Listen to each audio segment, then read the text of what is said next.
सभी भाइयों और बहनों को राम राम। हम इस चैनल पर वीडियो सीरीज के माध्यम से पुनर्जन्म की सत्य घटनाएं और मौत के बाद पुनः जीवित हुए लोगों की अद्भुत घटनाएं आपके सामने सादर कर रहे हैं, आपको सुना रहे हैं। उसी कड़ी में ऐसे ही आज एक सत्य घटना हम आपको सुनाने वाले हैं, जिसमें एक प्रेत बता रहा है कि उसे किस तरह से 1000 वर्षों तक प्रेत योनि भुगतनी पड़ी और नरक में कौन से दुख उसे भुगतने पड़े हैं और इसका कारण क्या है, उसने ऐसे कौन से कर्म किए थे।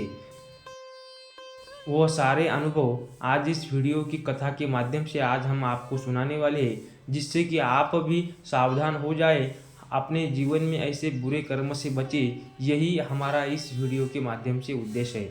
तो चलते हैं 1000 वर्षों तक प्रेत योनि में रहने वाला मुसलमान पीर सुलेमान का वृत्तांत।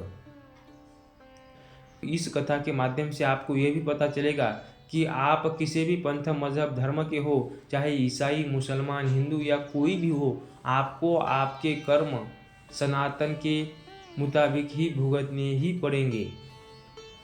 1000 वर्षों तक प्रेत योनि में रहने वाले मुसलमान पीर सुलेमान ने, जिसे अभी सिखों के पूज्य संत राड़े वाले श्री ईश्वर सिंह जी महाराज की कृपा से 5 अगस्त सन 1968 को एक सिख परिवार में मनुष्य योनि प्राप्त हुई और छात्र मनमोहन सिंह के शरीर में प्रवेश करके उसे परलोक संबंधी आश्चर्यजनक स्वयं आंखों देखी जिन घटनाओं का वर्णन किया है, वे जितनी रोमांचकारी है, उतनी ही हमारे शास्त्र पुराणों की परलोक संबंधी सभी बातों को सर्वथा सत्य प्रमाणित करने वाली भी है।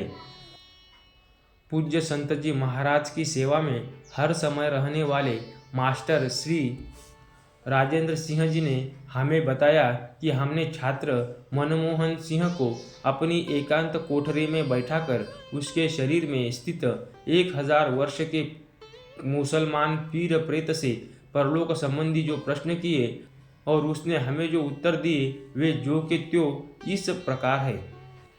श्री राजेंद्र सिंह जी पूछते हैं, तुम्हारा नाम क्या है? प्रेत बताता है कि मेरा नाम सुलेमान है। तुम कहाँ के रहने वाले हो? मैं ईरान का रहने वाला मुसलमान हूँ। तुम हिंदुस्तान कैसे आए? एक मुसलमान बादशाह हिंदुस्तान को लूटने के लिए यहाँ आया था।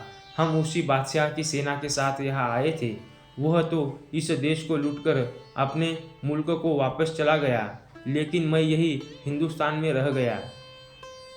यही मैंने एक औरत से शादी कर ली और मैं जिला सहारनपुर के मुगल खेड़ा नामक एक गांव में रहने लगा। मेरे उस औरत से 2 लड़के और 2 लड़कियां हुई। इस प्रकार मेरे 4 बच्चे हुए। मेरे नज़दीक ही उन दिनों एक हिंदू तपस्वी रहा करता था, जो इस समय मनमोहन सिंह के रूप में आपके सामने बैठा है। वह तपस्वी गंडे, तागे, ताबीज आदि का काम करता था और पाखंड भी करता था। मेरी एक नौजवान बड़ी खूबसूरत लड़की थी, जिससे उस तपस्वी साधु ने अपने नाजायज ताल्लुकात पैदा कर लिए। उन नाजायज ताल्लुकात का मुझे पता चला।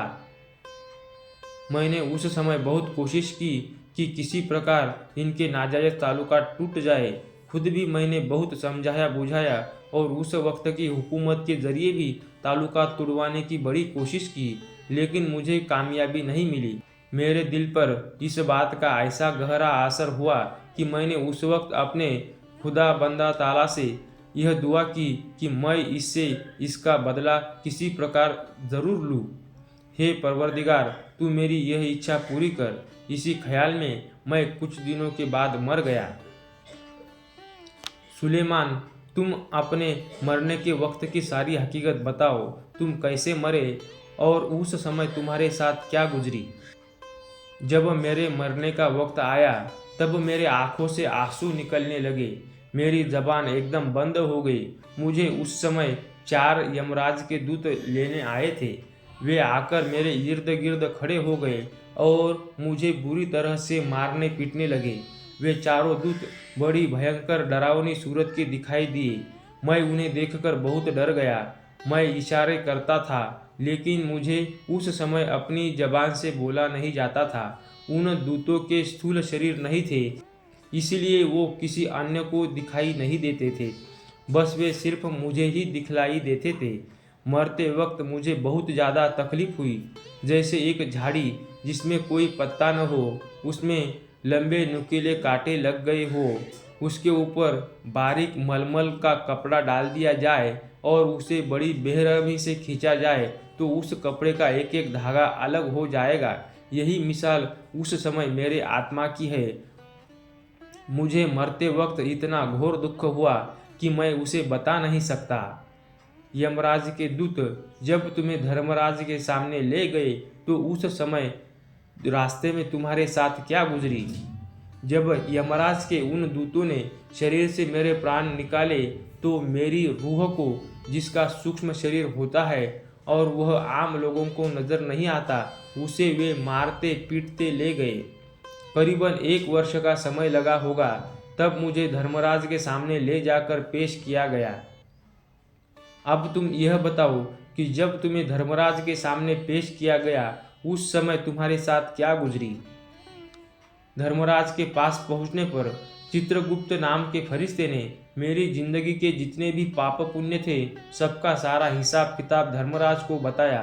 धर्मराज ने सब देख सुनकर मुझे यह सजा सुनाई कि तुम्हारे पाप कर्मों के फलस्वरूप तुम्हें अब कुंभीपाक नरक में डाला जाएगा और उस नरक भोगने के बाद तुमको 1000 वर्ष तक के लिए प्रेत योनि मिलेगी। तुम्हारा वह प्रेत योनि का 1000 वर्ष का समय जब पूरा हो जाएगा, तब तुम्हें जिसने तुम्हारी लड़की के साथ नाजायज ताल्लुकात पैदा किए थे और जिससे बदला लेने के लिए तुमने खुदा से प्रार्थना की थी, वही तुम्हें फिर से मनुष्य के रूप में मिलेगा। तब तुम उससे अपना बदला ले सकोगे। फिर तुमको और उसको कोई महापुरुष मिलेंगे, वे तुम दोनों का कल्याण करेंगे। कुंभीपाक नरक में तुमने क्या देखा? कुंभीपाक नरक तकरीबन 1000 योजन लंबा और 1000 योजन चौड़ा है। उसका मुंह केवल 9 इंच चौड़ा है। इसी 9 इंच के संकरे छेद से पापी जीवों को उसके भीतर डाल दिया जाता है और उस पापी जीव की तब तक उसकी सजा पूरी नहीं हो जाती उसी नरक में रहना पड़ता है। उस कुंभीपाक नरक में क्या क्या तकलीफें है? उस कुंभीपाक नरक के अंदर गंदगी, टट्टी, पेशाब, खून, मवाद, पीक, आग तथा और भी ऐसी ऐसी बहुत सी दुख देने वाली वस्तुएं हैं जिनके द्वारा उस पापी जीव को बड़ी बड़ी तकलीफें दी जाती है। कभी तो उसे पकड़कर नरक की आग में जला दिया जाता है, कभी गंदगी अर्थात टट्टी के कुएं में डुबो दिया जाता है। जो परस्त्रीगामी होते हैं उन्हें पकड़कर आग में तपाई हुई लोहे की स्त्री से चिपटा दिया जाता है। इस प्रकार पापियों को वहाँ भिन्न भिन्न प्रकार की घोर यातनाएं दी जाती है। समय पूरा होने पर फिर उस जीव को कुंभीपाक नरक से निकालकर दूसरी योनियों में डाल दिया जाता है। मास्टर पूछते हैं, कुंभीपाक नरक से निकलने के बाद तुम्हारा क्या किया गया? सुलेमान प्रेत बताता है, मुझे कुंभीपाक की घोर यातनाएं भोगने के बाद निकालकर यह प्रेत योनि दे दी गई। प्रेत योनि मिलने पर मैं अपने गांव मुगल खेड़ा में जहां मेरी कब्र बनी हुई है वहीं जाकर रहने लगा। मेरी मज़ार पर पूजा करने वाले जो लोग आते थे मैं उन सबको देखता था, लेकिन मुझे कोई नहीं देख पाता था। मेरे साथ वहाँ 5 पीर और भी रहते थे। उनमें से एक प्रेत की उम्र 3500, दूसरे की 3000, तीसरे की 3500, चौथे की 5000 वर्ष की तथा 5वें की उम्र 4 युगों की है। उसे पिछले कलयुग में प्रेत योनि प्राप्त हुई थी। मास्टर उससे पूछते हैं, जिस प्रेत की उम्र 4 युगों की है उसका कल्याण कैसे होगा? प्रेत बताता है, कोई महापुरुष उसका उद्धार करेगा, नहीं तो कलयुग के आखिर में जब कल्कि भगवान अवतार लेंगे तब वे उसका कल्याण करेंगे। तुम इस मनमोहन सिंह के शरीर में कैसे आए? प्रेत योनि के लिए निर्धारित मेरे 1000 वर्ष पूरे होने में कुछ वर्ष बाकी थे, तो इस लड़के मनमोहन सिंह ने, जो पिछले जन्म में तपस्वी था, और जिसका मेरी लड़की से नाजायज ताल्लुक हो गया था, एक दिन अचानक आकर मेरे मज़ार पर पेशाब कर दिया। मैंने इसे खूब गौर से देखा तो इसकी आत्मा को मैंने पहचान लिया कि यह तो वही तपस्वी है जिसने मेरी लड़की से अपनी नाजायज ताल्लुकात पैदा किए थे। और मैंने तुरंत यह तय कर लिया कि मैं अब इससे अपना बदला अवश्य लूँगा। मैंने झट से इसे पकड़ लिया और इसके शरीर के अंदर दाखिल हो गया। मैंने और बहुतों को पकड़ पकड़ कर मार दिया था, पर इसे इसीलिए नहीं मारा कि इसके द्वारा मेरा उद्धार होना था। अब 7 साल से मैं इस लड़के मनमोहन सिंह के शरीर के अंदर रहता हूँ और अब वह समय आ गया है जो धर्मराज ने मेरी और इसकी मुक्ति के लिए निर्धारित किया था। उनकी सभी बातें सत्य सिद्ध हो रही है। मैंने इसे खूब सताकर इससे अपना बदला भी ले लिया है और अब हमें संत जी का मिलाप भी हो गया है और अब हम दोनों का ही कल्याण होने वाला है। मास्टर जी पूछते हैं, इंसान का कल्याण कौन से भजन से हो सकता है? प्रेत बताता है, अपने अपने गुरु का दिया हुआ भगवान का नाम जपने से इंसान का कल्याण हो जाता है। धर्मराज कैसा है? धर्मराज बहुत ही खूबसूरत था। उसके सफ़ेद लंबी दाढ़ी थी और सिर पर केश भी थे और वह बड़े रोब और जलाल वाला था। उसका शरीर सूक्ष्म और बड़ा दिव्य था तथा उसमें अपने शरीर को पलटने की भी ताकत है। प्रेतों की क्या खुराक है और वे क्या क्या खाते पीते हैं? प्रेत हड्डियों को चूसते हैं, खून पीते हैं और गंदगी खाते हैं तथा लकड़ी के भूजे हुए कोयले खाते हैं। यही उनकी खुराक है। तुम प्रेत लोग कहाँ पर रहते हो? हम खंडरों में रहते हैं या पेड़ों के ऊपर लटकते रहते हैं। खूब चीखते हैं, चिल्लाते हैं, पुकारते हैं, लेकिन हमारी आवाज़ कोई नहीं सुनता। हमें भूख प्यास भी खूब लगती है और हम लोग बहुत ही दुखी रहते हैं। तुम्हें प्रेत योनि क्यों मिली? मुझे प्रेत योनि इसीलिए मिली कि मेरे पाप बहुत भयानक थे। मैं गंडे ताबीज़ बनाने, बेचने और झाड़ फूक का काम करता था। भूत प्रेतों को निकालने का झूठा धंधा भी करता था और झूठ सच बोलकर लोगों से पैसा लूटता था। इसी काले इल्म की वजह से मुझे यह प्रेत योनि मिली। मेरी जिंदगी में मेरे सारे कर्म बड़े गंदे थे और मैंने दूसरों की औरतों से अपने बड़े नाजायज ताल्लुकात पैदा कर रखे थे। मैंने और भी बड़े बड़े दुष्कर्म और बड़े बड़े घोर पाप किए थे, जिसके कारण मुझे कुंभीपाक नरक में जाना पड़ा और अपने किए हुए पापों का फल इस प्रकार भोगना पड़ा।